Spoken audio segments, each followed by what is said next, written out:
Well, good morning, my friends, and we have finally made it to Friday. Who is in here? I see Chrissy. I see my girl, Crime Story Diva, Joy Jones, True Crime Beat. Lil B, how are you? Shonda was curious, does everyone have sound? Does everyone have sound? There's Nufflin. Does everyone have sound? Testing. 1, 2, 3. Testing. Joanne said yes. True Crime Beat for the win. True Crime Junkie, what are you guys up to? Well, I tell you what, this case is something else. And I see totally where Steve Goncalves is coming from, because when he says we have known the truth, well, for quite some time, and to now hear it coming out little by little says a lot. Walking Dead said 1, 2, 3, check, check. I'm much older than you, Walking Dead. We used to say, check, baby, 1, 2, 3. Check, baby, 1, 2, 3. Oh, hold on. Britt, my twins are 12 today. We're going bowling later. Everybody, 2 little twin Brits are turning 12 today. You know what that means. Happy birthday to Brits, little mini-me's.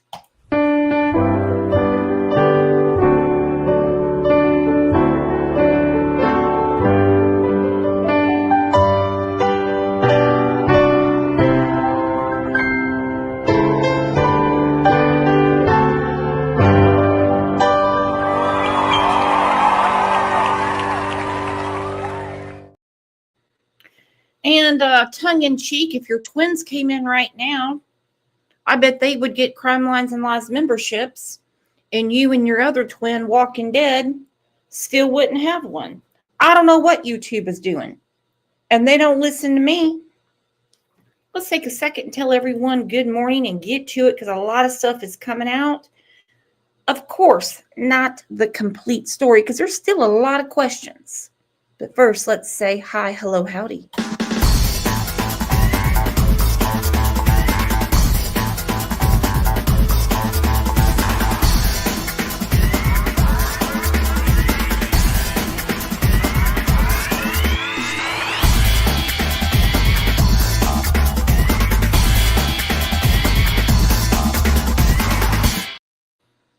Tip to Share is back. Said, Brooks, what happened yesterday? Your live was cut. Did CIA say hello to you?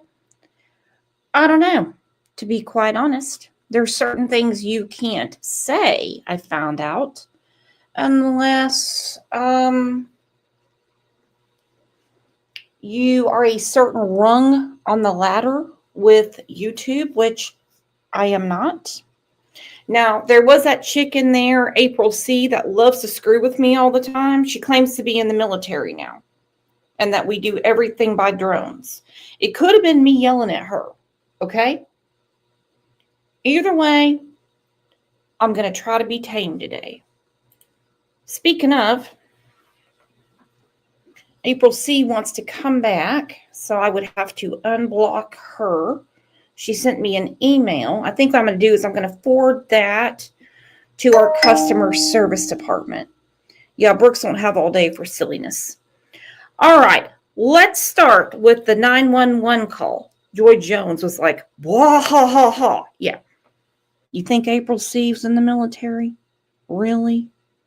The hardest thing she does all freaking week is walk to the Dollar General. Fuck me.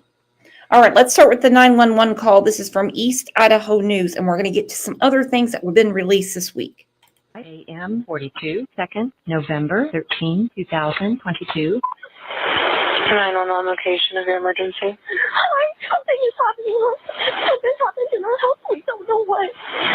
What is the address of?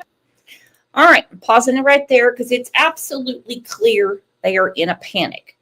Absolutely clear. Of course, we're talking about what they call the Idaho 4 case. Hate saying that. That's the reason I say every time. This is the Idaho 4, as they say. Ethan, age 20. Madison, age 20. Kaylee, age 21. Xana, age 20. I still do not understand how bushy Brian Kohberger. Now, Ann Taylor does not want people talking about bushy eyebrows anymore. I got so paranoid about bushy eyebrows, I about plucked all my shit off. He's a creepy dude. He is a creepy dude for sure. They found this in his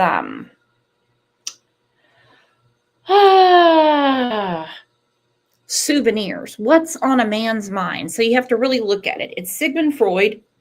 I didn't need Sigmund Freud to tell me this because men think about women a lot. A lot. The explanation, a man's hand drawing, correction, a man's mind drawing.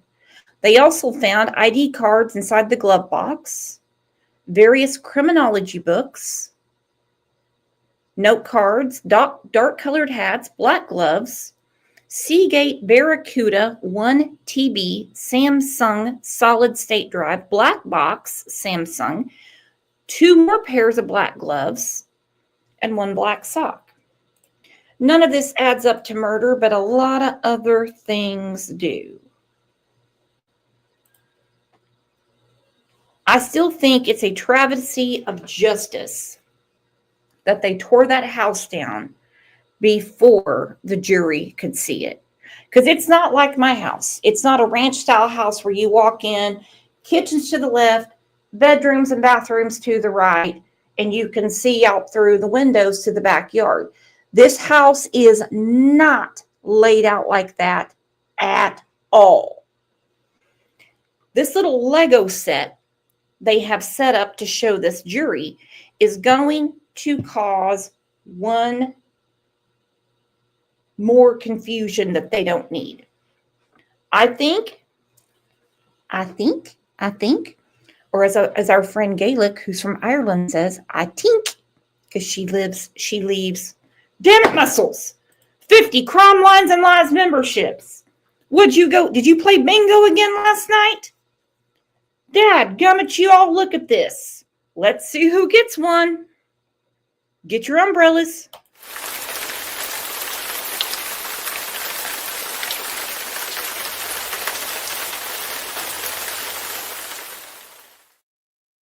Damn girl, I love you. Thank you. Let's just see. Let's just see who gets one.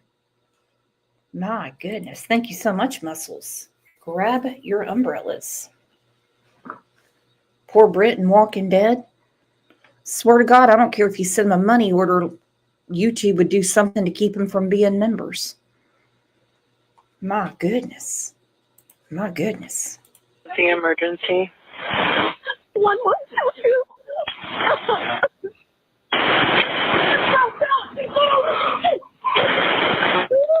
What is the rest of the address?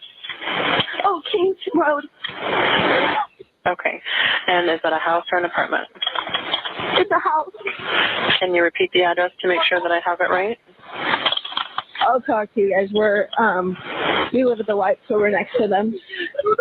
I need someone to repeat the address for verification. The address, 1122 King Road. And what's the phone number that you're calling from? What's your phone number?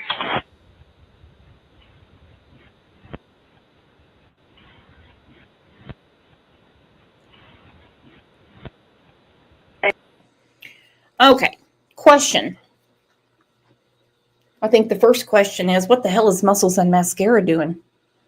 She wants a big old spanking. Ooh. She wants a big old spanking. Everything seemed to be aimed at Xana's room. So I have a question. All right. If Dylan was kind of under the assumption that she might be hallucinating, that maybe she saw the guy with the bushy eyebrows that said, I'm here to help you, or not.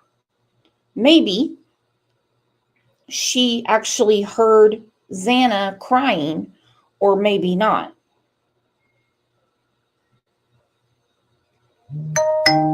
Then we ask, why are you concerned about Xana's room?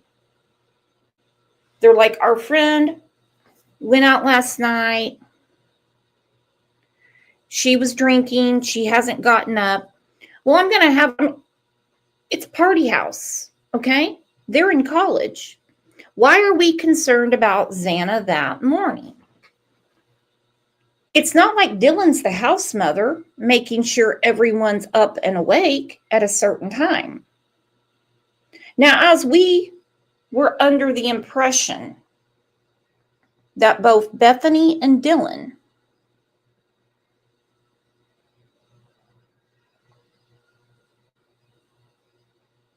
relaxed, closed their eyes, went to sleep, they were both on their phones for quite a while.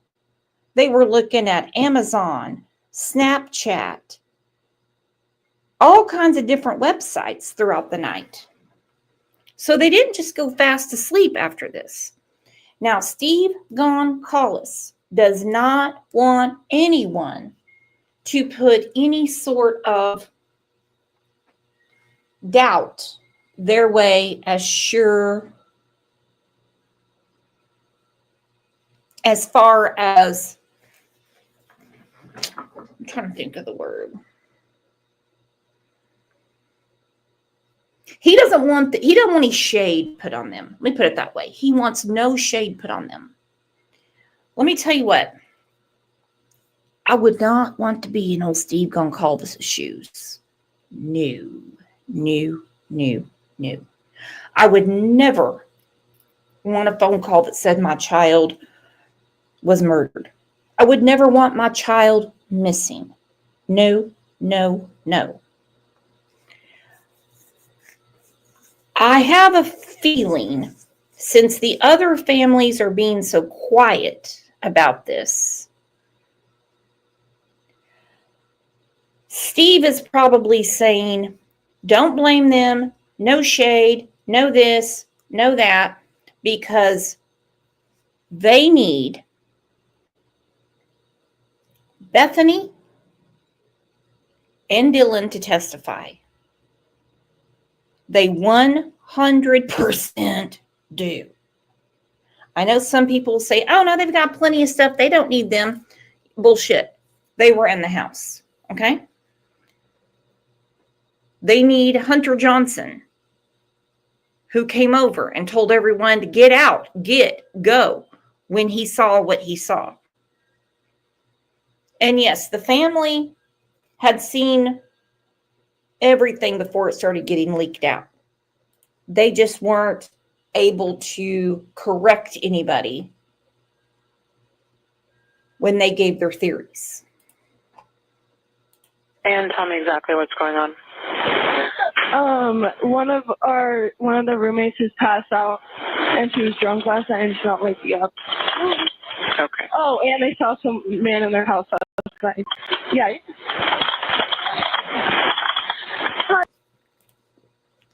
Okay, this could be a simple slip of the tongue. They saw a man in their house last night. Now let's go back to what was said in the very beginning. It wouldn't be odd for someone to be in the house that people don't recognize, because people would come and go. So many people knew the passcode. The alarm a lot of times is not set. Doors not locked. But they saw a man in the house. Why was this man suspicious to them when, again, it's a party house and people come and go?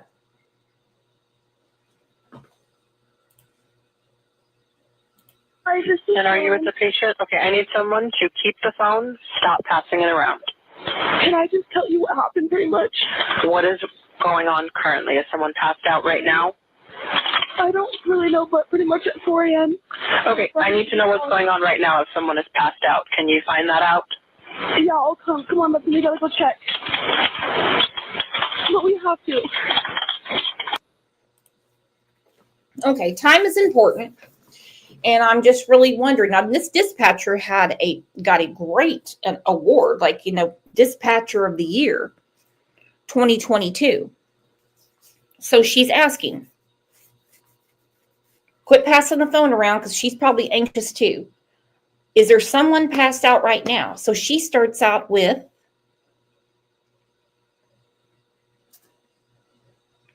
well, at 4 a.m. I don't think I would have cut that conversation off. Listen again, because she cuts her off at 4 a.m. Okay, I need to know what's going on right now if someone is passed out. Can you find that out? Yeah, I'll come. Come on, but we gotta go check. But we have to.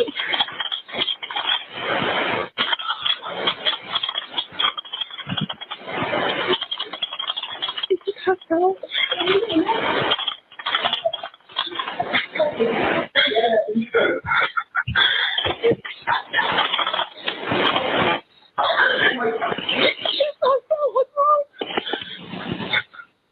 She's not waking up.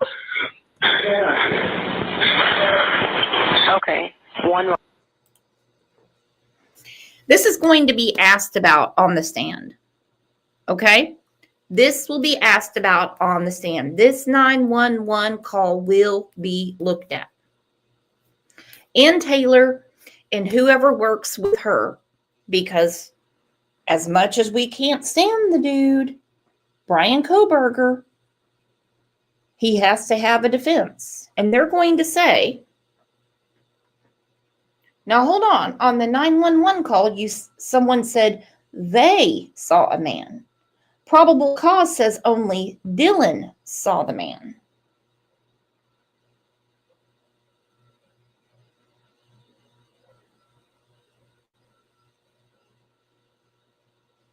It is said she won't wake up. I'm assuming they mean Xana. Had anyone opened the door, which I know someone said the other day, you would never open a roommate's door. Of course you do. These are young people. Knock, knock, knock, knock, knock. Hey, are you awake? All right, well, I'm coming in because I'm borrowing your sweater. Or make sure you get decent. I don't care what you did last night, but you have my chips. And Ethan was in the room too. No way can they say she's not up. They could not have seen Xana, or they would have known 100% she was no longer of this planet. Moment, I'm getting help started that way. Okay, thank you.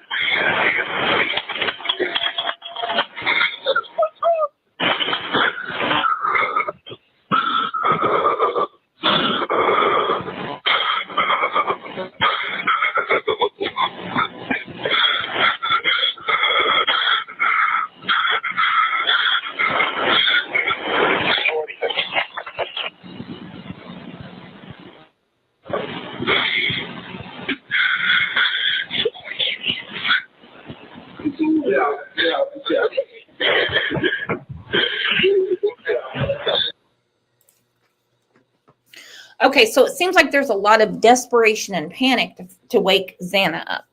That's what we're getting from the 911 call. She's passed out. We need someone over here. Now, Dylan and Bethany were awake for quite a while because they were on all these different apps. They were Googling, they were looking at different things. So once they got a little bit of sleep, they got to find Xana. But Kaylee and Maddie were also murdered upstairs. I just wonder why the panic was only about Xana's bedroom and not about Kaylee and Maddie. Because neither Kaylee or Maddie would respond to Dylan or Bethany either.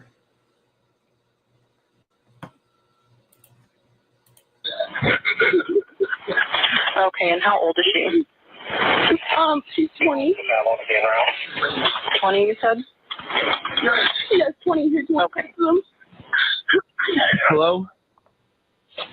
Hello? Okay, I need someone to stop passing the phone around because I've talked to 4 different people. Okay. Sorry, they just gave me the phone. Is she breathing? Hello? Is she breathing? No. Okay.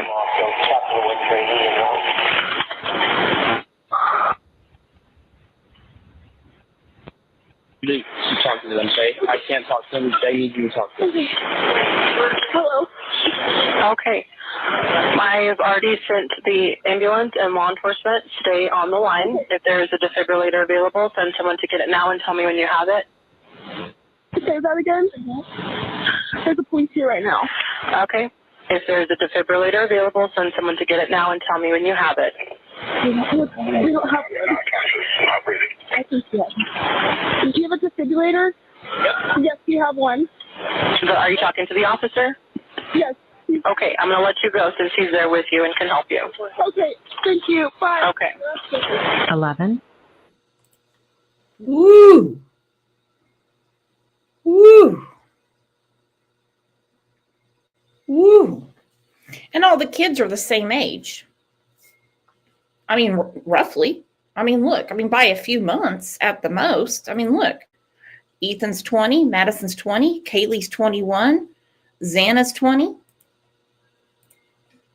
Maybe because Xana's just across the hall from Dylan. I don't know. Bethany could be like, hey, I'm in this hole in the basement. I don't care what goes on up there.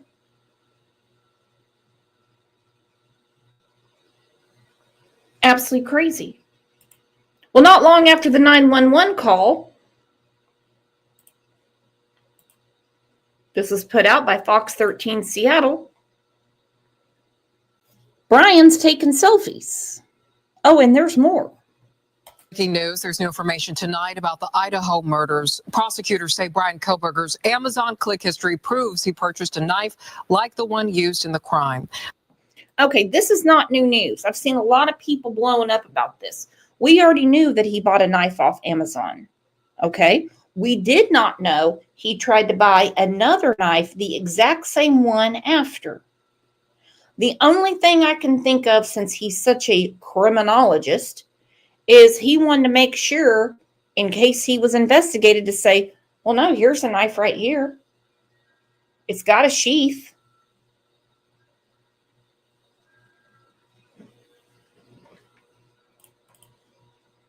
Thanks for joining us. I'm Sabir Rayford. And I'm David Rose. Meanwhile, a selfie of Kohberger taken just hours after the killings shows him having the bushy eyebrows described by the victim's surviving housemate.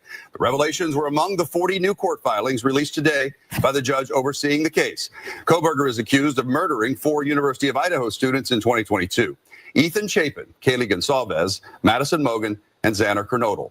Investigators found a military knife sheath under one of the victims, and they used. We heard that quite a while ago. The sheath was found underneath Maddie.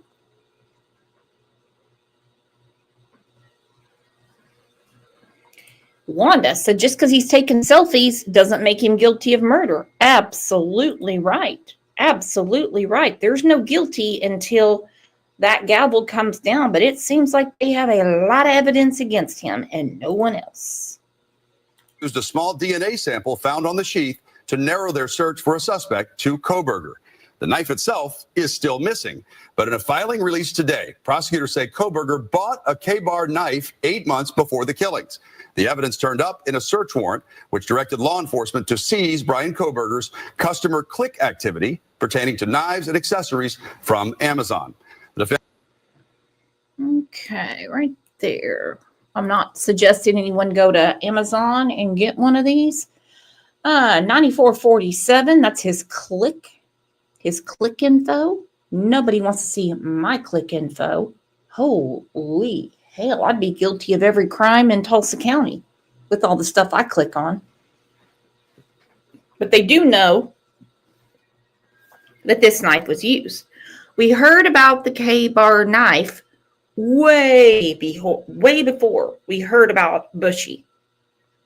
Way before we heard about Brian Kohberger, we heard about the knife. They were searching pawn shops, different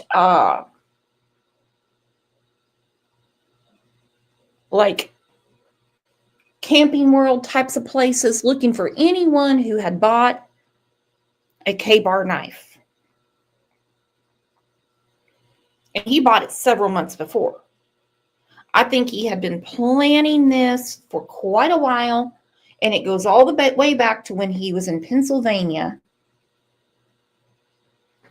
And when he was doing that weird study about people that commit crimes. Just Beth said they don't know that knife was used. Well, not this particular knife off of Amazon. But they mentioned it had to have been a K-bar knife. I do not know what type of forensics they did on the bodies. I have a feeling that the K-bar sheath underneath Maddie gave him a good damn clue. From Amazon. The defense also wants the judge to exclude the partial description given by a surviving housemate of a tall, masked man with bushy eyebrows walking past her the night of the murders. They argue that bushy eyebrows by itself is not of a description to qualify as evidence. Prosecutors say they want a jury to... Jeez. You ought to see the stuff that we say around here to describe people. Good Lord. I know a lot of you ladies, not all of you, but hell, we can be in the line at the grocery store and be like, this bitch in jeans up to her tits was in my way, and we'll just call her big tit jeans. So bushy eyebrows is not an insult, okay? Okay, it's not. They're really offended by this bushy eyebrow thing. Decide for itself if the bushy eyebrows description is accurate, in part by showing them this picture posted on X by New York Times reporter Mike Baker. Prosecutors say the selfie was taken from Kohberger's phone on November 13th, 2022, only hours after the homicides. A lot of people are really upset about this, that he took a shower without a shower curtain. That had to have made a mess. And he decided to take a selfie with his thumb up like he got something done. Now, there is a lot of circumstantial evidence. Like, why on earth was he in the neighborhood? Why on earth did he go way out of his way to get a cup of coffee, go back and shower up, scrub up, change clothes, and he was sitting outside the house to see what was going on?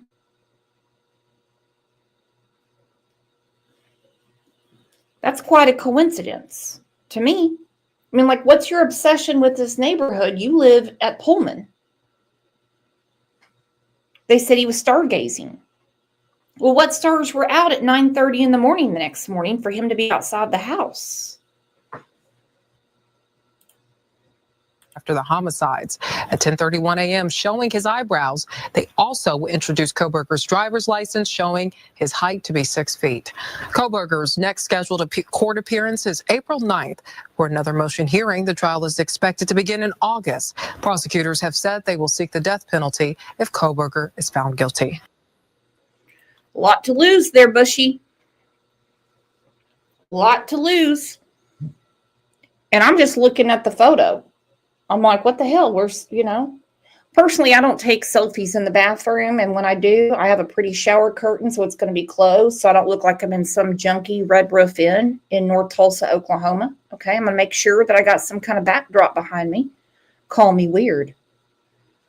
2 Boston moms said it was cloudy the night of the murders. That has been mentioned in the documents, too. Charity said, 90s, we cruel. Yeah, I put something up on the Crime Lines and Lies page the other day. It said, Gen X, we don't care. I'm like, well, we do it in a different way. Wanda said, what about the other DNA for other blood types under one of the victims? I heard 3. And I don't know if it's from being at the party or if there's more people involved, because it's never made sense to me with the weird layout of this house that he did this alone. They're saying that he did it alone. And I would think he'd be speaking a lot more than he is. Now, we're going to go back in the time capsule from when we found out there was actually another roommate that had kind of checked out early, didn't come back home, or hadn't moved in yet. This hasn't been made clear. And this poor girl, well, all of them got something they certainly did not deserve.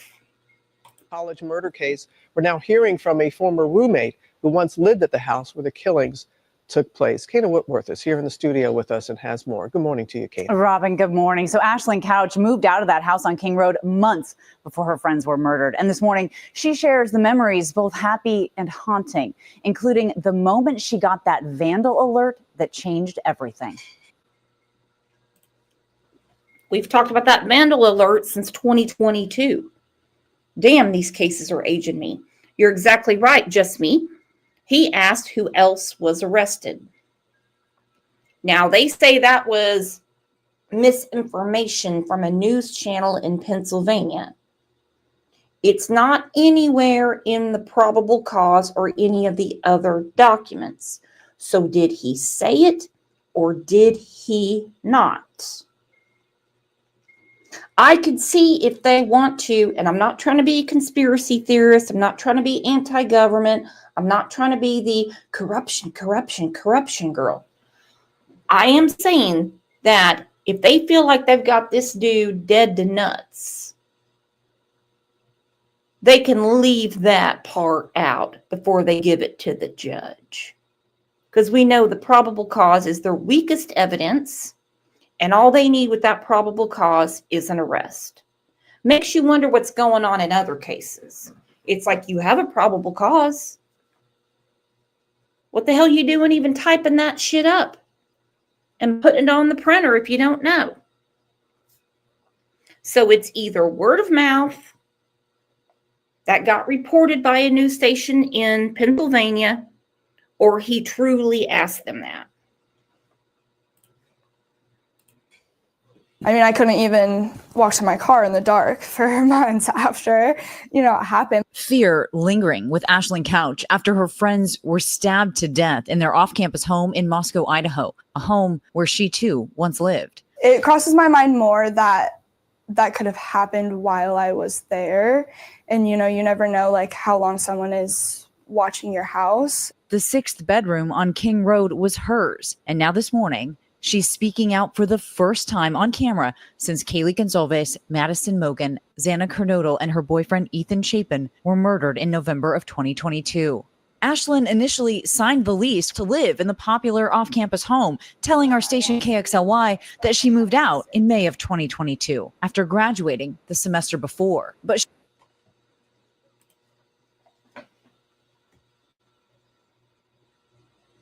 Okay, so she moved out in May of 2022. This happened in November of 2022.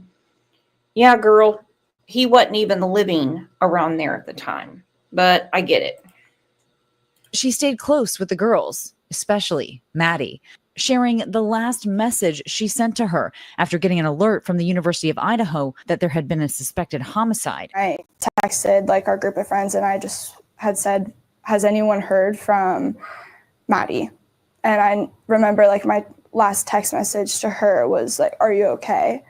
And I feel like right then and there, I kind of just knew that something was wrong. The man charged with their murders, Brian Kohberger, a judge entering a not guilty plea on his behalf as his defense team says he was out driving that cold November night, as he often did, to hike or stargaze. But prosecutors allegedly linking Kohberger to the heinous crimes through DNA left on the button strap of a knife sheath found underneath Maddie. You wish that you could just say goodbye.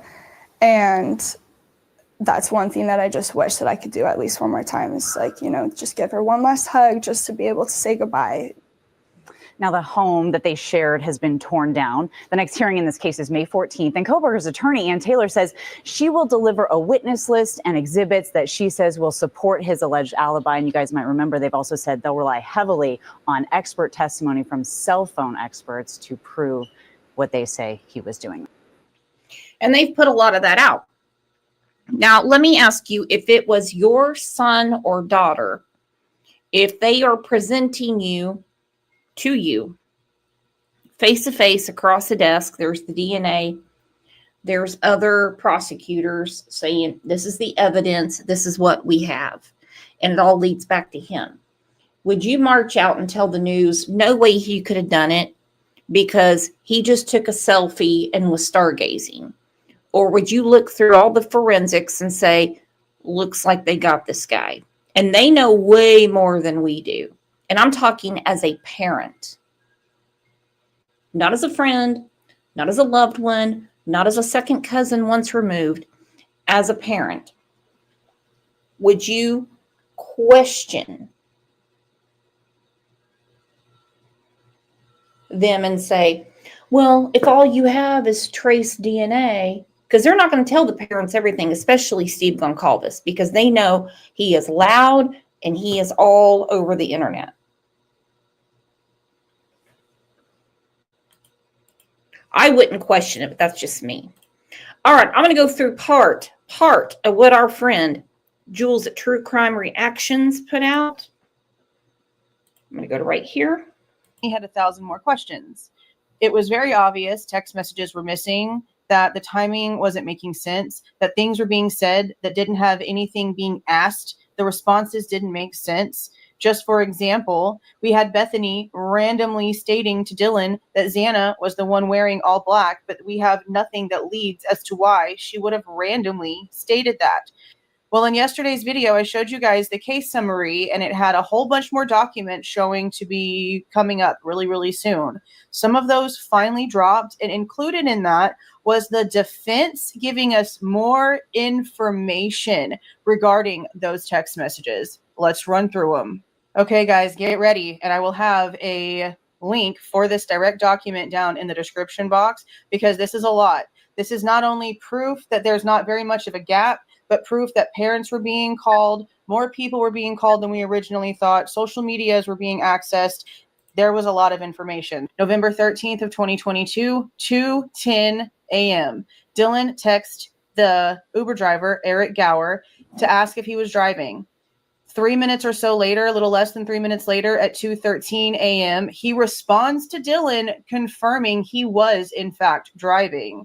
Therefore, there's our answer. We didn't know for sure if he ever responded. Now we know he did. 40 minutes later, Maddie calls Bethany. At 3:51, Dylan creates a new contact in her phone. Now, isn't that freaking interesting? A brand new contact. 4 nights. All right, so there's a lot of cellular swipes going on. All right. Dylan creates a whole new contact. Now, this is after they've already been home, and when you look at the time, Bushy's been seen by now. According to the probable cause, by now, Dylan had already seen Bushy. Dylan stood there in a frozen state. Dylan heard Xana crying. And now she creates a whole new contact in her phone. Well, we know that that contact was not 911. And I do not want to upset the Goncalves family or any of them, because we know they need these girls to testify. We know it. We're obviously in a totally different group of people because we want the truth. But you can't be frozen in a state of shock, which you can, and still busy on your phone. And get ready, if you're in any of the Facebook groups where people are still wondering about Dylan and Bethany, they'll chew you up and spit you out. They'll say, don't you get it? Don't you know what PTSD is? Uh-huh. They were too scared. But there's way more going on now. Did they just not give a shit and then started thinking about it? Is it immaturity kicking in to the point where they're like, hold on, maybe something did go wrong last night? Because Xana's usually up and going no matter how much time she had to sleep. 18 in the morning, Bethany calls Dylan. At 4:20, Dylan calls Xana. At 4:20, Dylan calls Kaylee. At 4:20, Dylan calls Bethany for 41 seconds. At 4:21, Bethany calls Xana. 4:21 and 50 seconds, Dylan calls Maddie. 4:22, Bethany calls Maddie. 4:22, Bethany calls Ethan. 4:22, Dylan to Bethany. No one is answering. 4:22, Dylan to Bethany. I'm really confused right now. 4:22, Dylan to Kaylee. Kaylee. 4:22. Okay, these messages are everywhere. Okay, Bethany does an outgoing message on Snapchat. Then Bethany says to Dylan, yeah, dude, what the fuck? Bethany again to Dylan, Xana was wearing all black. Dylan, I'm freaking out. Dylan said, no, it's like a ski mask almost. Bethany says, shut the fuck up. Bethany says, actually, I think we're getting part of their maturity right here. That's really all I can wrap my mind around at this point. Ski mask? No. No. I do understand a lot of people say it's really common, it's cold in Idaho, and a lot of people wear ski masks. Okay, hey, fine. So if a lot of people wear ski masks, then why was it a big deal that early morning? If it's a party house, why would it be a big deal that people were out late the night before and weren't up and about? Dylan says like he had something over his head and little on his mouth. Dylan says, I'm so freaked out. Bethany said, so am I. Dylan said, my phone is going to die. Fuck. Bethany goes, well, then just come to my room. Run down here. Yeah, just come on down here, girl. Don't worry about the dude in the ski mask. It's only Idaho, right? I mean, tons of people wear ski masks and have bushy eyebrows. Just come down here. You can charge your phone down here and we can figure this out. So you're freaked out, but you can't call 911. Dylan to Kaylee. What's going on? 4:23. Bethany outgoing Snapchat message. Holy freaking wow. Holy wow. 4:23. Bethany to Dylan. Yeah, dude, WTF. 4:23. Bethany to Dylan. Xana was wearing all black. See, something in the conversation in the 41 seconds must have led to that, because that still doesn't really tell me what's happening unless there's something in the Snapchat message and they were trying to text and message each other, which is really kind of confusing. 4:23. Dylan to Bethany. I'm freaking out right now. 4:23. Dylan to Bethany. No, it's like a ski mask almost. See, that's still sort of confusing. I'm not really quite sure. 4:23. Bethany to Dylan. STFU. Shut the F up. 4:23. Bethany to Dylan. Actually. 4:23. Dylan to Bethany. Like he had something over his forehead and little end in mouth. We've already established that's like something over his head covering something in mouth. At 4:24, Dylan to Bethany. Bethany, I'm not kidding. I'm so freaked out. 4:24, Bethany to Dylan. So am I. 4:24, Dylan to Bethany. Now let's not forget. I had to correct myself. Let's not forget that there are receipts from Brian Kohberger basically buying what they described as a ninja outfit before the murders. So they're saying this is new information. No, it's not. We already heard about that.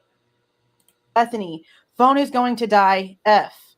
424. Bethany, come to my room. Now it says BR. It's obviously a typo. BF to Dylan, run. BF to Dylan, down here. 424. Dylan calls Ethan. 424. Dylan to Bethany. I mean, I guess that means calls Bethany because it doesn't give a message. 425. BF to Dylan. Again, no message. I'm not sure. It's either missing information or it's phone calls. 427. Dylan outgoing call. Doesn't say to who. 427. Dylan an outgoing message via Snapchat. 2. 10 seconds apart. So I'm going to assume whoever she was trying to call is now getting a Snapchat message, and then maybe another person is also getting one. 427. Dylan calls Kaylee. 428. Dylan calls Xana. 429. Bethany calls Maddie.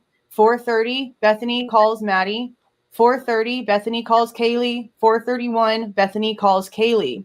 432. Dylan texts Kaylee. 434. Bethany accesses Snapchat.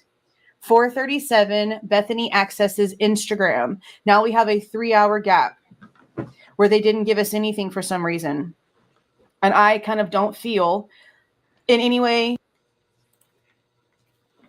Okay, so for 3 hours, we have nothing. You think that might have been when they napped? But their phones are in their hands. They're on Instagram. They're on Indeed. They have a lot going on.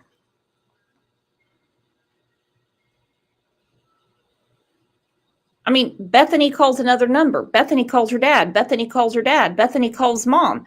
Dad calls Bethany.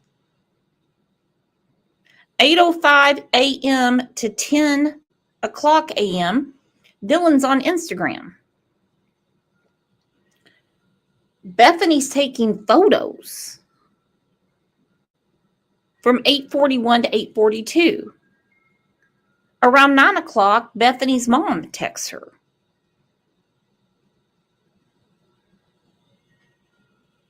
$10 o'clock, Snapchat messages are going on. 10:01, Dylan's back on Instagram. Dylan's on Indeed. 10:04, Dylan messages Snapchat again.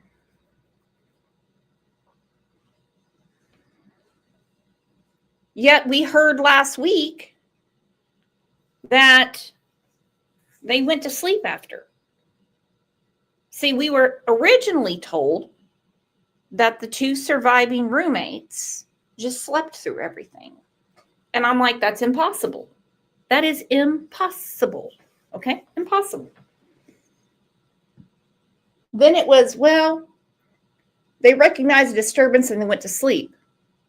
Not now. They were playing on the internet. It's right there. At all that it's possible whatsoever that there's actually nothing happening between that time frame. That's just my opinion. 7:30 in the morning, Bethany calls her father at 7:30 in the morning. The bodies have been laying there now for 3 hours, and now she's calling her father. The one with exculpatory evidence is now calling her father. What did Bethany see or hear that they had to get her own attorney in Nevada, where she's from, to protect her because she has what's called exculpatory evidence? So we know they weren't sleeping.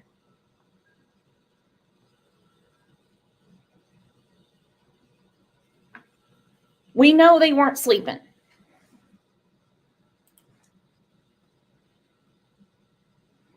I really almost wonder, and I don't expect them to say anything, if Dylan didn't start smelling something a little strange, like, I don't know, blood, and decided that there might be a little more going on. She calls him again 30 minutes later. She calls another number at the same time. I'm maybe assuming because maybe dad doesn't answer. Then Bethany calls her home number. I'm going to assume her parents' home number, just assuming. And then at 8:02, she calls her mom. 7 minutes later, Bethany's dad calls her back. So Bethany was contacting her parents before Dylan was.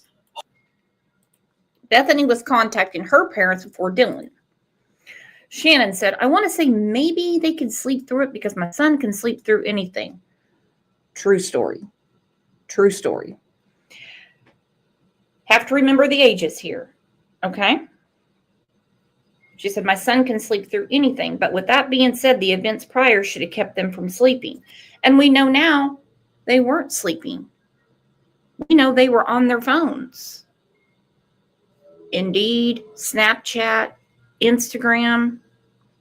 I had an argument in here one day. I put a picture up of Kaylee and Dylan, which was posted to Instagram the morning of the murders.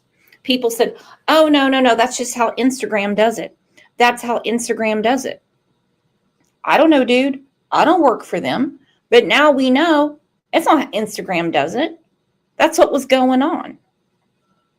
Because for a good 2 hours, from 8 o'clock in the morning until 10 o'clock in the morning, Dylan was on Instagram.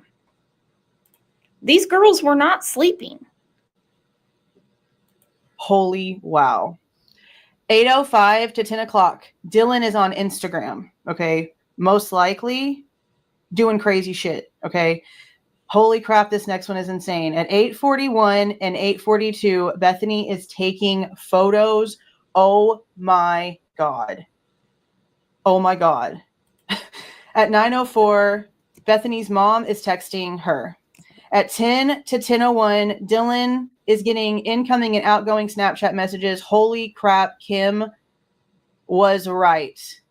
10 to 10:03, Dylan on Instagram. 10:03 to 10:04 on Indeed. 10:04 to 10:23, Dylan messages incoming and outgoing on Snapchat. 10:23, Dylan texts Maddie. At 10:24 to 10:25, Dylan is on Instagram. At 10:30 to 10:45, Dylan messages incoming and outgoing on Snapchat. At 11:21, JM texts Bethany. I'm not really quite sure at the top of my head who the frick JM is. I know she had a boyfriend at the time. I don't know if it's the same guy she's still with, but What is Yik Yak? Because Dylan was on Yik Yak at 11:35 a.m. Or is that a typo? Is there a Yik Yak and a TikTok?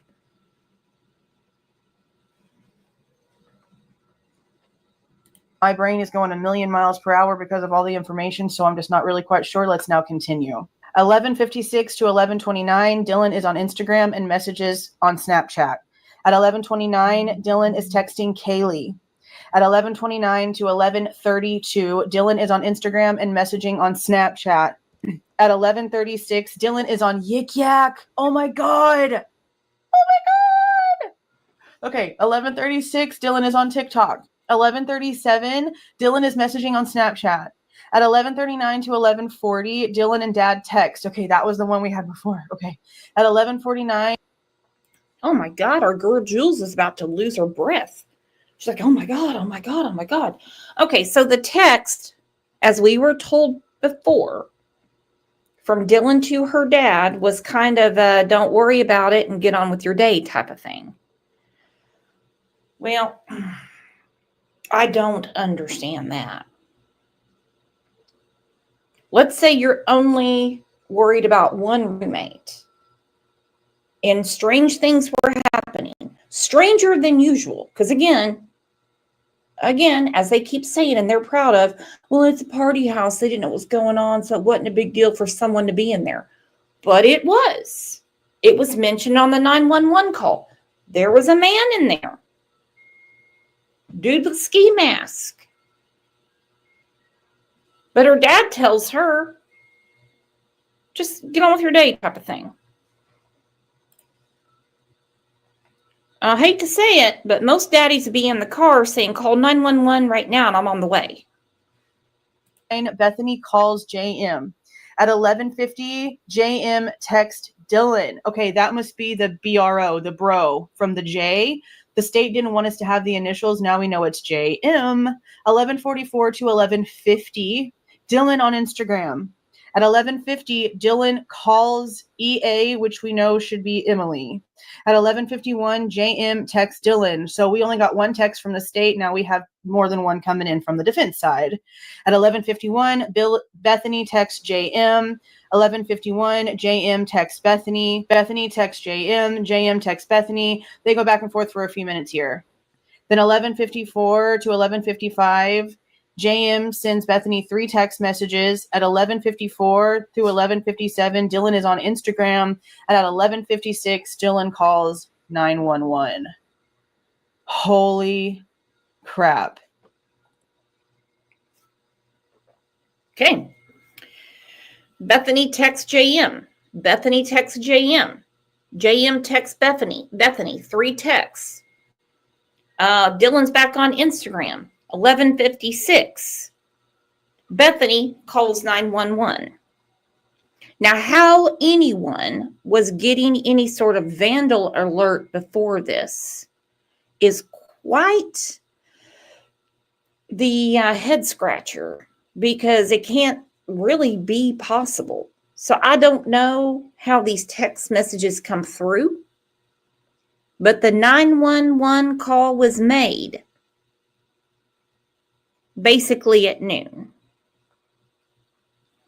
Now remember, these are not all of their cellular activities.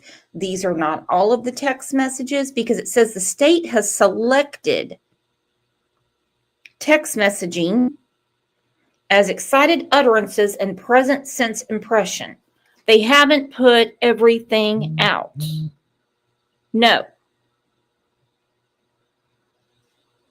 What they were freaking out about could not have been about murder or the boogeyman. Something else was going on. When I go back to the message that said, I'm screwed. Scared would be, I'm running out of this damn house. They're having a party down the road. I'm going to run in there and say there's something going on. We know how younger people are. Hell, I know how I am.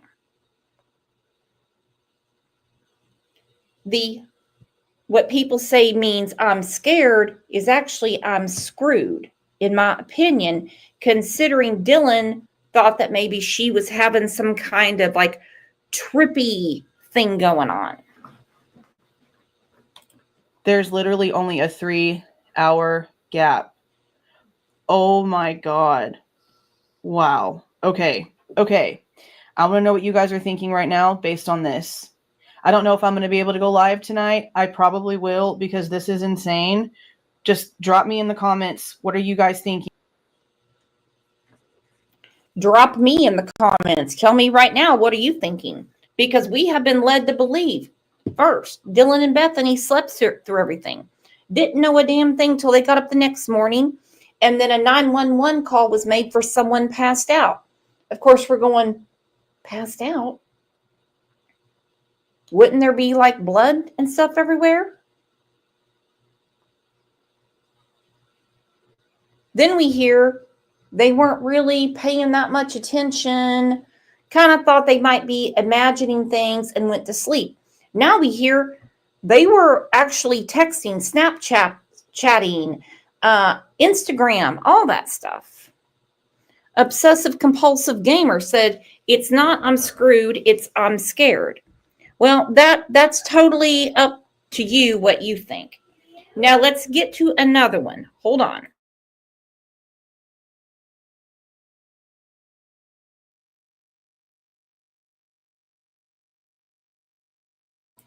Because Steve is so happy. Well, I can't say he's happy. His daughter's dead. But he is happy that the truth is coming out. Man, the rest of the truth is really going to blow our mind. I'm just excited to know, or wanting to know. I shouldn't say excited as if I'm going to Big Splash. I want to know exactly what the hell happened. Steve Goncalves. Steve lost his daughter, Kaylee, that tragic morning. We've talked a lot, Steve, over the course of this last 2.5 years, and it's been hard on you more than anybody, just with the gag order and hearing things that make you think there was a chance that maybe Brian Kohberger could beat the rap.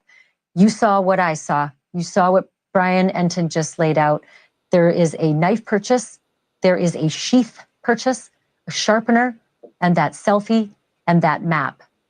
Tell me your thoughts as you see all this new evidence come out. We've been sitting on this one a little while. I'm glad. I mean, finally. I've always felt like anything coming out of the court that any of the fact finders are going to have to see is the safest thing in the world to show. You know, what could mess this up is a jury hearing all these YouTube people that, like, you know, just make. Hold the phone, Steve. Hold the phone. He goes, all these YouTube people. I just talk about what's out there. I don't really have a lot of speculation. Well, I do, because I said at the beginning, I said, I think this could be a girl. I think considering how sloppy and messy and the stab wounds and everything we heard about, I'm like, I think this could be a woman that did this, a girl. You know, and good for Steve that says, you know, we've known about these things for a long time and we're glad it's finally coming out because, well, they're getting annoyed with the speculation. And once this chapter is shut for these families and friends, then becomes a new chapter. That new chapter is going to be the actual grief process. Right now, they're trying to get justice. It is hard enough to lose a loved one. That grieving process is painful. But when you have it kind of two-ply, let me put it that way, you have to go through the horrible tragedy that happened to your loved one. You want justice. Someone has to pay, and then you can grieve. It was explained by Al Stout, Gannon's father, because he said he wants people to quit talking about Letitia's greasy ass. He's kind of like, would you stop? We just want her to go away. We know what she did. Our grief process started all over when we heard she is guilty and she is going away. Make up stuff and call speculation. Speculation is just another word for lying, creative lying or storytelling. But these are facts. So I don't know why we're 2.5 years into this trial or into this process that we're finally letting out the facts. But man, it feels good. It feels good to see the true fact and all the work and everything that these guys have done. I just wish we didn't have to wait 2.5 years to see it. The detail is remarkable, and the photograph of Brian Kohberger in front of a shower at 10:31 a.m., seemingly very proud. When was the first time you saw that? Just a few hours ago. You know, that's an FU to Idaho. I just went into your state. I just killed your kids in their beds, and you're not going to catch me. I'm just going to shower up here, clean off the last bit of the evidence, probably take the shower curtain. Who knows where that's at? But yeah, that's a challenge to Idaho. So I hope everyone. Okay, let's talk about the shower curtain. Where's the shower curtain? We're not talking about the one in Bushy's house. He's talking about something different. What's up with the shower curtain? I'm from Idaho is paying attention, and we need to bring everything at this guy. Were you at all made aware that this massive document dump was about to happen tonight, and that we'd see the map, how many times the white Elantra was seen in front of your daughter's house, that we'd see that photograph, that we'd see the evidence, the purchase order for the K-bar knife sheath and the sharpener? Did you know this was coming? I didn't know when it was coming, but I've seen some of this footage before I would suspect even the officer's seen some of the stuff. So I know how powerful it is. I know how good it is. I had no clue who I was looking at. I had no clue what I was looking at. I just seen cars. I seen a white Elantra. I seen it come and go. I didn't know what I was looking at. I didn't even know what the time of the crime line was, but it's just hard. The crime line, to most people, makes 0 sense. And usually crime lines, for my little pea brain, prove who could be responsible. When I hear that someone didn't report their child missing for 5, 6, 7 hours, I'm like, okay. When I hear the crime line is 30 to, like, say, 40 minutes, like Michael Vaughn, like I argued for so long, I'm like, no, Tyler Vaughn could not have killed his son, Michael. No way. And clean up, dispose, all that. I'm not trying to be grim. I'm not trying to be nasty, but we know we're talking about the big M here. The timeline here makes you wonder what the hell is really going on. Because you're talking about the murder of 4 adults. People keep calling them kids. They're adults. How could it happen that fast and in a house so crazily laid out? Hard to sit on the truth for so many years and be told that you need to do everything to help the person who killed your daughter. You're supposed to help him. And it's like, yeah, it's very frustrating because I just want the truth out and I want people to see what the truth is.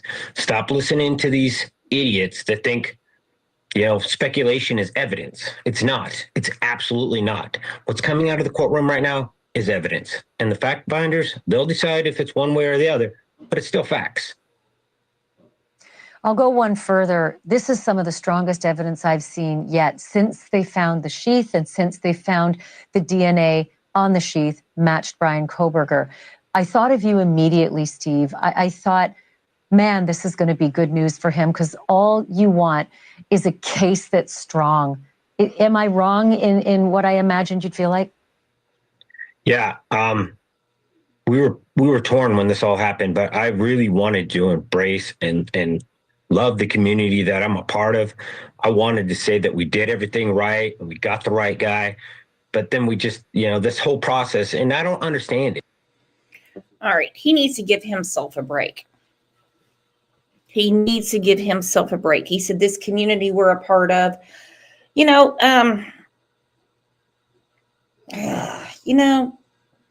when a tragedy of this magnitude strikes, people have a way, whether they want to or not, of making new friends. Okay? Those friends will go away. They will get on with their life. There's no more drama. There's no more excitement. Nobody else is going to put in another dime to the GoFundMe to get you to the trial. It just doesn't happen that way. I'm sorry. As giving as people are, they also have their own lives. But he's questioning himself there. I want to pray that we've done everything right. How can you? How can you? Who has a book? Because let's face it, a lot of people don't read the Bible. Who has a book that says, if your child is murdered, chapter 1, this is what you do? Hell, it's probably out there. But in times like this, people go off of raw emotion.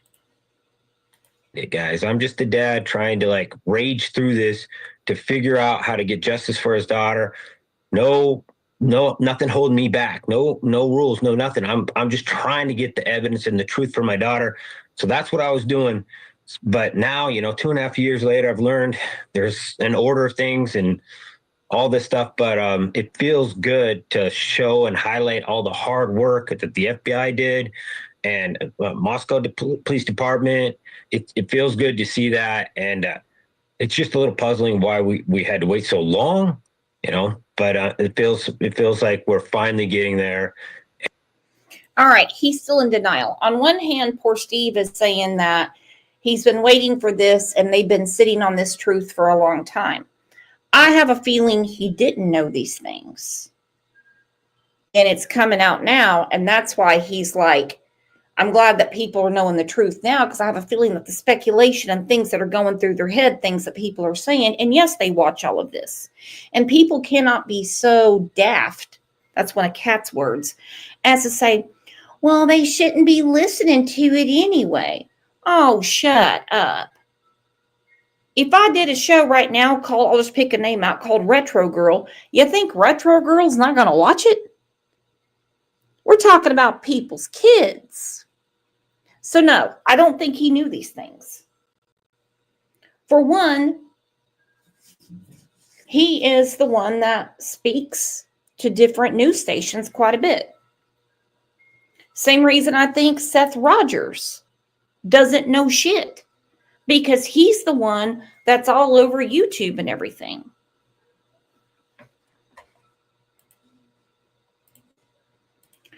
Jeff H. said, I think when Steve mentions that he showered and took the shower curtain, he's referring to the report of the shower curtain missing from Brian's apartment. Well, then that means he didn't know these things before. Thank you for picking up on my point. And some of these trolls can go find the bridge that they came from and return to it. Thanks for. Woo. Woo, Steve. Woo, Steve. And yeah, and right from the beginning of the show, I had someone in here mad at me saying, free Bushy, Bushy didn't do anything. We don't know until we hear everything. And man, here's some breaking news for everybody. Do I need to play the breaking news music? Anybody want to hear the breaking news music? Anyone? Anyone? I'll go ahead and do it anyway.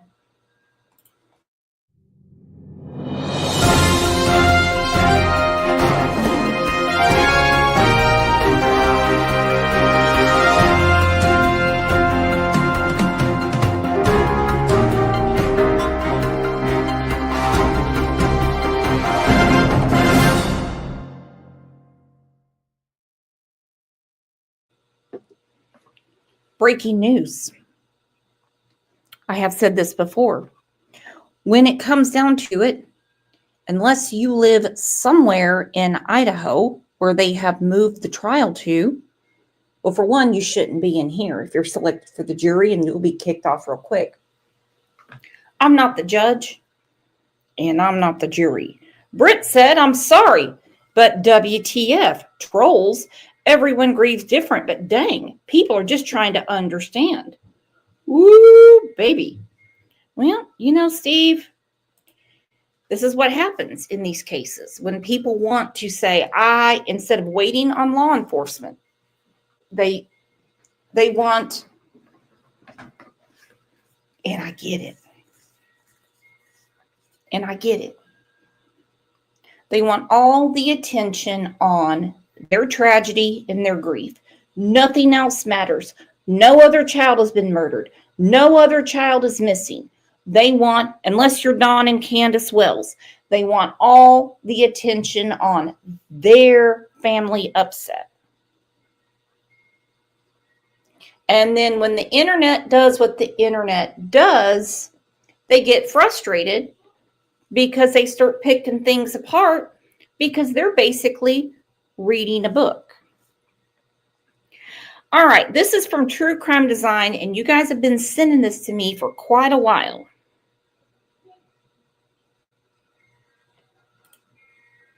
Kelly Holcomb said, I think Brian might have used the shower curtain to cover the seats in his car and then went to dispose of it and the knife after he left there. That actually makes a lot of sense to me because, as we know, there was little to none DNA in that car. That was reported earlier. Hell, they could change it again. But this is from True Crime Design, and it says the cover-up before the 911 call. I kind of thought it was crazy in the beginning. I thought, man, this chick, no pun intended, is out for blood. Out for blood. Again, no pun intended. But now that we know that Dylan and Bethany were very, very, very well awake, It makes you wonder. They were all over the damn internet. Indeed. Instagram. No, I do not think these girls murdered their 4 roommates. I do not. Or their 3 roommates plus the boyfriend, Ethan, that was staying over. Now, I don't know how much YouTube Steve and Christy listen to. I know a lot of the other families say they don't listen to any of it. They just wait for law enforcement to try to keep their, mental game together. I understand either way they look at it. I have said every time I talk about this case, I said, I really believe if a 911 call was made, let's say at 4:22 in the morning when you see Bushy in the ski mask, somebody could have been saved. According to Steve, he said, no matter what you say, no one could be saved. Again, I think that is his backtracking to make sure Dylan and Bethany testify. If they refuse, they'll be subpoenaed. They will. If they refuse, they will be subpoenaed.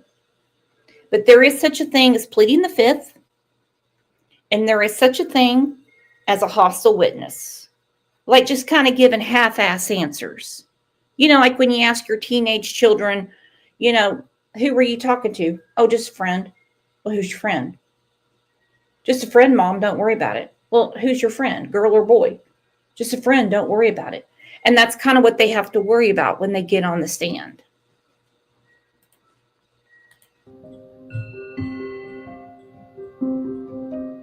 It was like a wake-up call in my head. Holy crap, dude. Like, we all knew this before the rest of the world basically did. Like, how?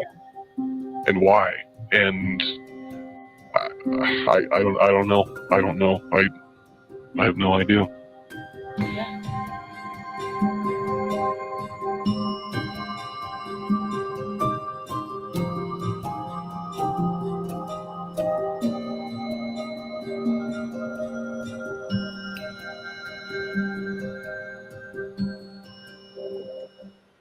How does one individual kill 4 people at night and not wake up the other 2 roommates? Our investigation will continue to look at all avenues of that investigation. I cannot disclose any of that information. I don't even know that information at this point in time, and that's why we're continuing to investigate. Were the roommates home at the time of the attack?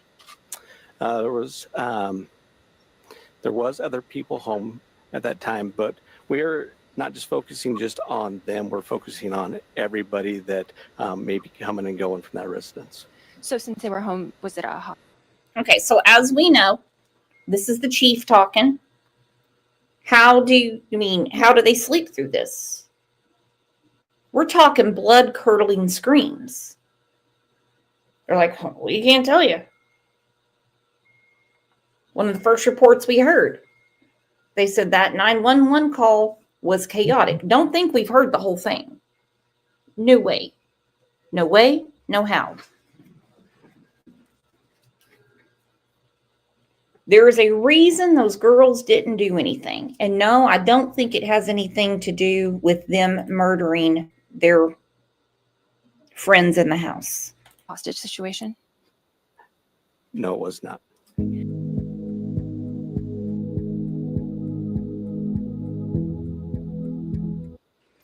I know a lot of people are really fixated on this WSU parent named Kim. I am not, because she's the same WSU parent, Kim, that spoke about Kylie Rodney, and she was 100% wrong. Okay? We're going to listen to it, but I don't hold any weight with this woman. I'm not going to catch a lot of fans around here for that, but I'm used to it. If you remember her from the Kylie Rodney days, she said a lot of crazy shit that could never be proven.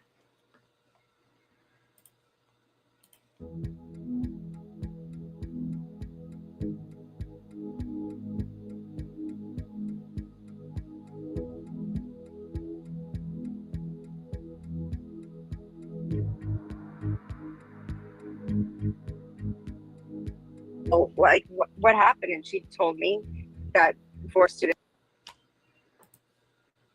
Harlot Oscara, love that name, said there was no screaming at all that we know of. How could there not be? Lana barely had fingers.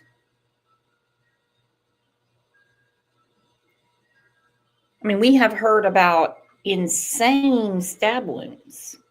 Now, I know some people act like Bushy is like some sort of Rambo and comes in there with a K-bar and just knows exactly where to hit. But when you look at Xana's injuries, no way she didn't scream. Were stabbed and they had died, and that she and I said, well, how do you know that? She said her sorority sister, who is a nursing student and attends school in Spokane, often when she's in town will stay at with my daughter and her roommate because they're all friends. They're the same. It's called a PC class. They all graduated together.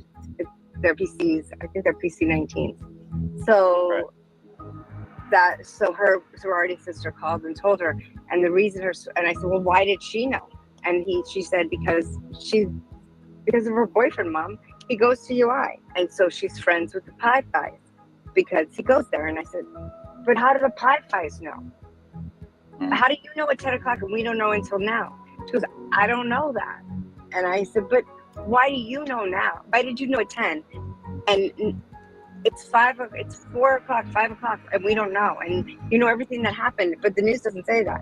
Because at the same time, I'm going through my phone looking for any information I can find. And there's just no information.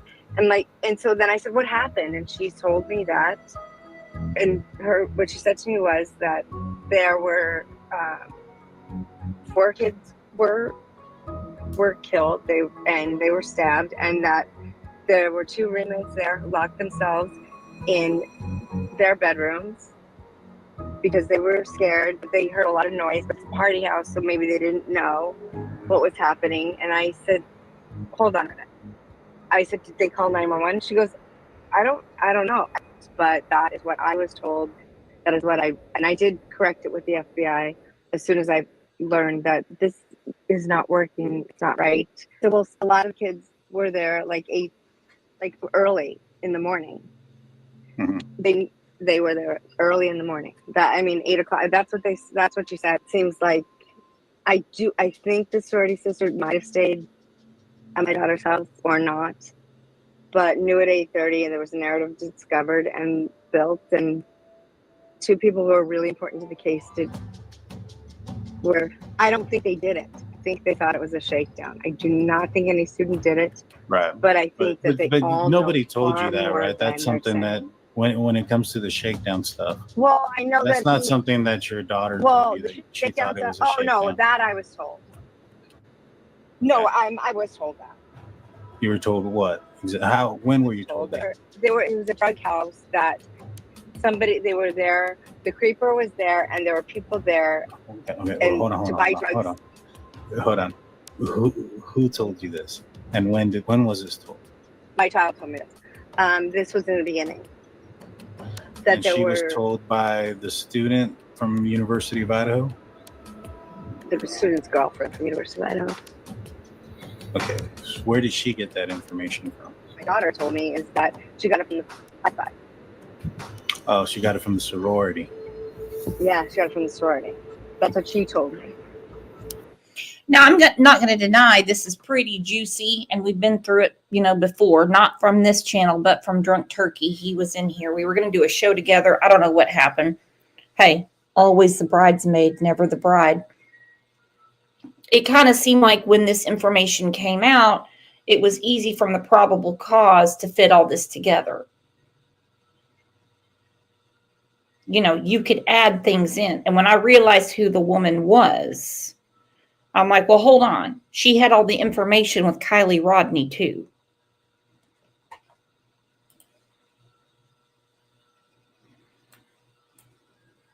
You guys hear about what happened, blah, blah, blah, blah, and I'm scrolling up, and there's just, lines and lines and lines of text. Everyone's talking about it. Everyone's awake. And this is before 9:30 on a Sunday, And I remember that because I had to go to work. I ended up not going because I wanted to be with my brothers, right? Kind of obvious. But yeah, and it was, like, I don't remember what exact time I woke up, but I remember, like, yeah, we were all talking about it. We all knew about it.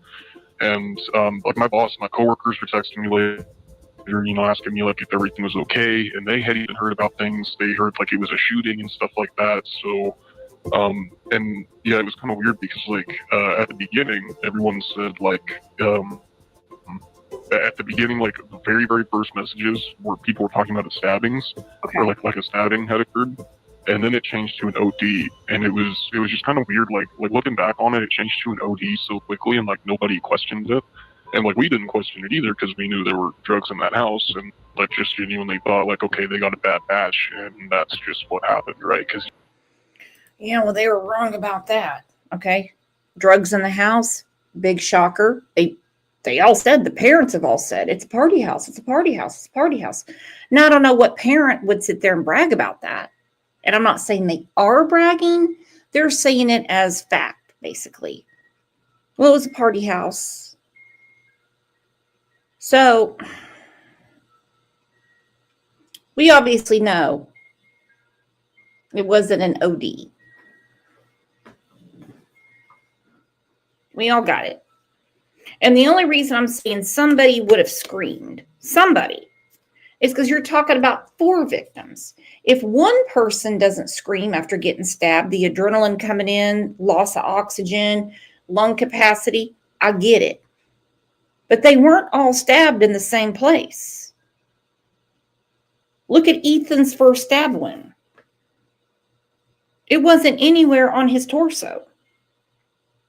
You think Ethan didn't go, WTF, man, who are you? It's just very odd to me that all 4 would have a reaction to not make a noise when their life is being taken from them. you see it on the news, it happens in bigger cities.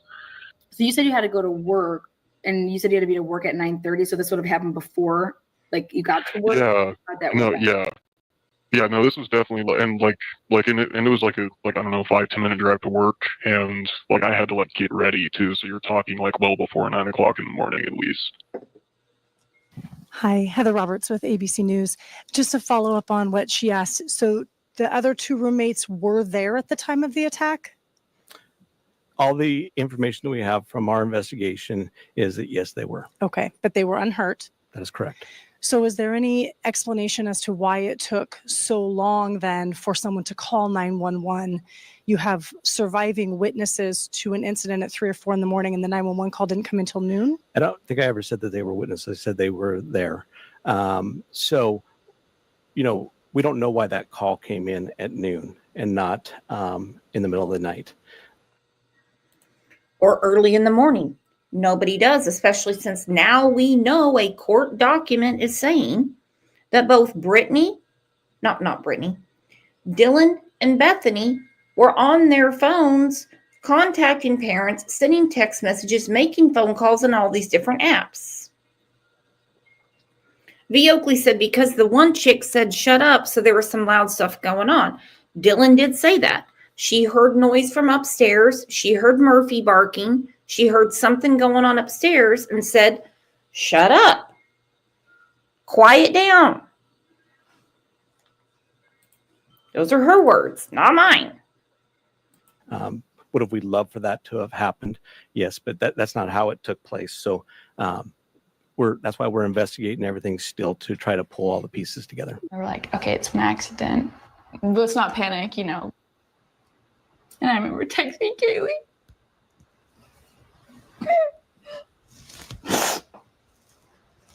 And seeing if she was okay.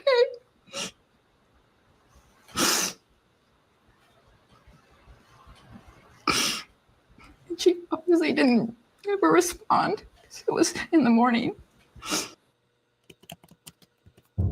Moscow PD investigating a homicide on King Road near campus. Somebody had done something really bad. He said, I think Ethan's dead. And then we walked out into the courtyard and somebody said that Xana was dead.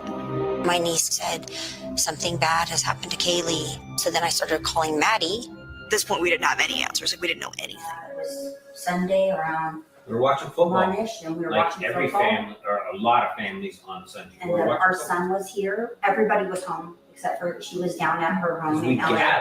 We gather on And Sunday. my niece called me and she was freaking out. And she said, Christy, have you talked to Kaylee? And I said, yesterday, like last night. And she said, something bad happened. And she was just bawling. And I said, well, what do you mean? What do you mean? And she said, I think Kaylee's dead. And I said, well, what do you mean? And she All said, our stomachs just dropped. she said there was somebody just called me and they live down there. And she said there was a party last night and somebody went in and shot the party up and Kaylee was shot. I was like, what? And I just threw my phone. I started screaming. I started telling everybody to call Olivia and to get all her roommates on the phone. And I started calling Maddie, and Maddie wouldn't answer, and Maddie wouldn't answer. And I said, no, this can't be, because Maddie would have called me. If Kaylee was shot last night at a party, Maddie or Jack would have called me. Like, no, and I called Kaylee, and it went straight to voicemail. I was calling Maddie, I was calling Jack, it was ringing. I turned on the TV, and I saw it said 1122 King Road. Like, his car was in the driveway, Maddie's car was in the driveway, but it was saying an unconscious person. And it was saying, Okay, I want to talk about this real quick. And I can't make it more clear that I am not accusing Dylan and Bethany of the big M. They were so concerned about Xana. All the cars were in the driveway. Why weren't they concerned about Maddie or Kaylee? Nobody's answering. But they keep saying that Xana was passed out. They went outside so they could see the cars are there. Hell, I'm looking out my window right now. I can see neighbors' cars.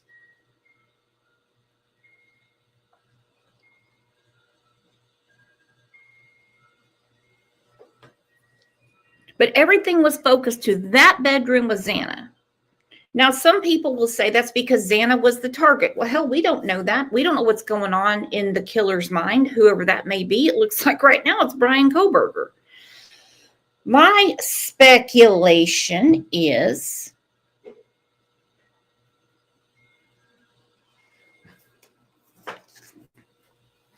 he had some sort of obsession with Maddie. Sarah said maybe too scared to go upstairs. Well, no shit. They were too scared to go knock on Xana's door and open it up when they go in and out of each other's bedrooms all the time. Don't forget there was a new lock on Xana's door her dad put up. But the call was made for a passed out roommate, only one, when all the other cars were outside. to get all her roommates Call on the Maddie. phone. And I started calling Maddie, and Maddie wouldn't answer, and Maddie wouldn't answer. I said, no, this can't be, because Maddie would have called me. If Kaylee was shot last night at a party, Maddie or Jack would have called me. Like, no, and I called Kaylee, and it went straight to voicemail. I was calling Maddie, it was calling Jack, it was ringing. I turned on the TV, and I saw it said 1122 King Road. Like, his car was in the driveway, Maddie's car was in the driveway, but it was saying an unconscious person. And I was saying, okay, maybe this isn't, like, maybe something happened. So Steve starts calling the police. Steven, our son, started calling the hospital, and he started calling the PD and saying, my name is Goncalves, and we heard that my daughter Kaylee Goncalves was killed in an accident, and they said, oh, we can't give you any more information, we'll call you back. Well, next thing you know, some more phones started ringing. Our daughters that came running down, 16 and 17 years old, came and said, Mom, somebody just called me and said that Kaylee's dead. And we're like, what? Like, who was it? She's like, I don't know. It's somebody that they're there and Kaylee's dead. And we were like, oh my God, like this can't be, and it's just very, very, very dramatic. These protocols have to be updated. Yeah. These protocols of somebody showing up at your door 10 hours later is ridiculous. Because we had hours of panic before the sheriff It was department. terrible. It was about 4:30. So you guys, they never called you. You guys found this out from family members that were in the area, and you guys didn't get notified. You actually reached out to them, and you guys still didn't get notified for hours. He wanted calling them twice. I get it. Their protocols are all about, maybe they'll commit suicide or something, but they have to be updated because social media moves so fast, so quick. 11:58 a.m. this phone call goes out to the police, and I'm like, hey Dave, you told me that you knew about this like at like 9. Let's say like that I would have come back like months ago when this originally happened. Let's say that I was like your family member and you're telling me about this, and I would have been like, Dave, wait, you told me that you knew about this like at 9:30 in the morning. Well, 911 wasn't called until like 11:58 a.m. Like, do you think that that's weird? You get what I'm saying? Like Yeah. Well, like, and that's what the was thing, going right? on? It's like 2.5 hours. we don't know, and we never really we didn't a lot of us kind of unplugged ourselves from the case and all the news and everything because just we live in it so much. You see dozens of reporters just going to class each day. You don't want to walk out of your freaking house, you know. But we just kind of stayed unplugged to where we didn't really even think about it or connect the dots, and that's why when I heard WSU's Kim's thing, when she said that, and literally when she was talking about how she yelled at her daughter like that, it literally made me think about my mom doing that to me. That's what it felt like, was she was my mom saying that same shit to me. How the hell did you know? And it just it literally just blew my mind. How did we know? How did I not think of that? Wait, what? And it just made me have so many other questions, holy shit, she's right. And not even to mention that, how the hell did her daughter know? Her daughter goes to WSU. We have way closer. I can go through on my phone, one person or two people and be in that house, right? In that sorority. I've got girls on my phone that are in the sorority. I've got people. Okay. It was said, my friends, that when the police entered, there was a strong smell. All right, that's no Bath and Body Works, my friends. All right. At this point, there's no prank going on. They play pranks on each other. The prank's over in 30 seconds. They don't keep it going on for hours and hours and hours. Nobody lit a candle. Nothing like that. But it was noted that there was a strong smell when they entered the house. That might have been what got them thinking. Not saying that the girls are worldly.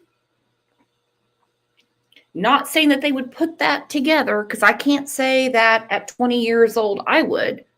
I'd be the one that'd be like, what the hell? You won't answer your phone and it stinks out here?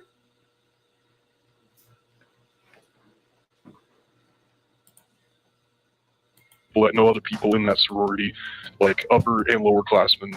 How did that girl find out? And because depending on who people are friends with and stuff like that.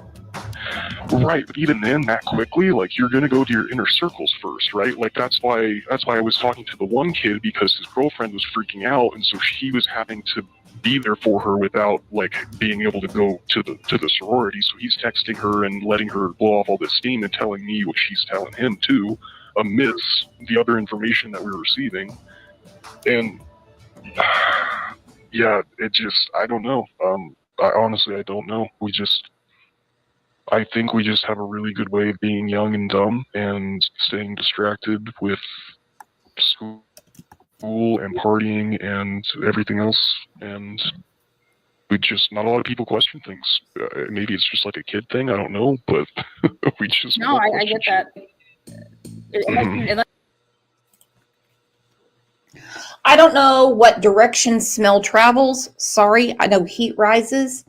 But remember, Dylan is directly across from Xana. We were told in the beginning, it's not the beginning anymore. We were told in the beginning that Dylan and Bethany were on the first floor and that the door was open. Seems strange to me, but hey, like they said, it's a party house. People come and go. Not everyone shuts the door behind them. How many times have we said, were you born in a barn? Shut the door. So I thought maybe with the cool air and being on the first floor, they wouldn't have smelled anything. But Dylan being directly across from Xana's room, and Hunter Johnson has said to other people that something really smelled funky. Brittany and I keep saying Brittany. Shut up, Brooks. Bethany and Dylan were at the top of the stairs. Hunter Johnson, sweet, sweet kid. Well, adult. He goes to the door and starts saying, go, go. Everyone get out. Unless you have personal knowledge, but like for 911 not to be called for 2.5 hours, let's just say, but everybody else is messaging each other, that would mean that somebody had to message to get this thing going. It had to be from the inner circle of whoever was in that house to have possibly told everybody to get that going. You get what I'm trying to say? 100%. Yeah.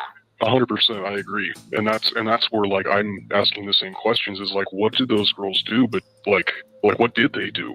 Like, how did we all know before the cops even got freaking called? Like, I just didn't think connect the dot. Like, it didn't. I don't know, man. I mean, we don't know why that call came in at noon and not in the middle of the night.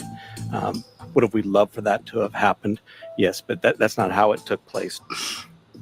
She obviously didn't ever respond. It was in the morning. Investigators are trying to ascertain why there was a delay and what actually occurred, what was heard. That's a question that's still out there.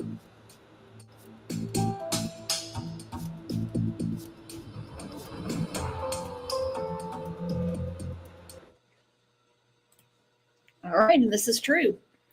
Under Idaho law, where any death occurs, which would be subject to investigation by the coroner, the person who finds or has custody of the body shall promptly notify the coroner or law enforcement. Now, I wouldn't say Dylan or Bethany had possession of a body, but they knew something more. And I know this one guy was in here earlier and he said, no, she's saying she's scared. Well, it's actually, you can look it up the way kids text each other. It's almost like pig Latin. You know what I mean? When you have different codes, when you're talking to people. I mean, hell, sometimes they just need one letter of the alphabet to know what they're talking about.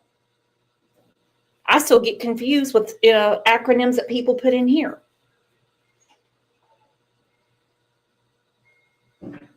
I'm not saying that I want the girls to be charged. This is a life lesson that nobody would ever want. Nobody. Something is still not adding up. 4 murders happened within an earshot of Dylan for sure, and Bethany, maybe. I'll put it that way. But they thought it was a prank. And okay, so you thought the bushy eyebrowed guy with the ski mask was a prank? You're outside, you see everyone's car, but you're only concerned about Xana's room. How do you know her and Ethan aren't having like a little bit of cuddle time? How do you know? But they were very hyper-focused on Xana's room. And sorry for the speculation and the questions, because it will go to trial and it's all going to be added up. It will. And let me tell you what. Jeb said, if Xana's door is closed, how much smell is going to get to the rest of the house? Well, enough for the police to say there was a very strong smell when they were coming up the stairs. And these girls have to live with this for the rest of their lives. They do. Everyone knows how to use Google. So when Dylan or Bethany go to get a job, Google's a very interesting tool. They'll put in, their names and say, and they might already have opinions about the case. Jeff said, but how strong is the smell shortly after the murder?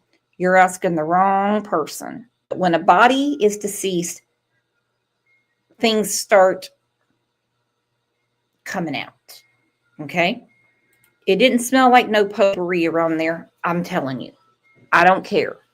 I don't care if you're in the damn Antarctic. There was a smell. For sure. So, were they too scared to call? Seriously thought it was a prank? Worried about maybe some substances they had around the house? I don't know. But there's no trial for having drugs in your room or not calling 911. The trial is for the murder of these 4 beautiful people: Ethan, Madison, Kaylee, and Xana. I know Steve doesn't want us to say it anymore, but he said that even if 911 was called, ASAP, it wouldn't have saved anybody. Thank you for the super sticker, Unnamed True Crime Channel. I just heard Steve said surveillance shows exactly who enters the house and vehicle. I have no idea what he's talking about, but it will come out. It will come out. Well, you guys are the absolute best, and I hope you enjoy the rest of your Friday. This has been a great show. This has been a great, great show. Because these kids deserve justice, and their families deserve not just justice, but the truth. The truth. There's no justice without the truth, even if it takes 20, 30 years. It looks like in this case, it won't. But I want to say thank you very much to the Unnamed True Crime Channel. Thank you for the super sticker. Muscles and Mascara looks like she fell on her cell phone and started sending out a ton of Crime Lines and Lies memberships. Girl, what am I going to do with you? You guys are the absolute best. Best mod squad. Best friends anyone can ask for on this nasty internet. And it's safe to say, absolute best chat and community on YouTube.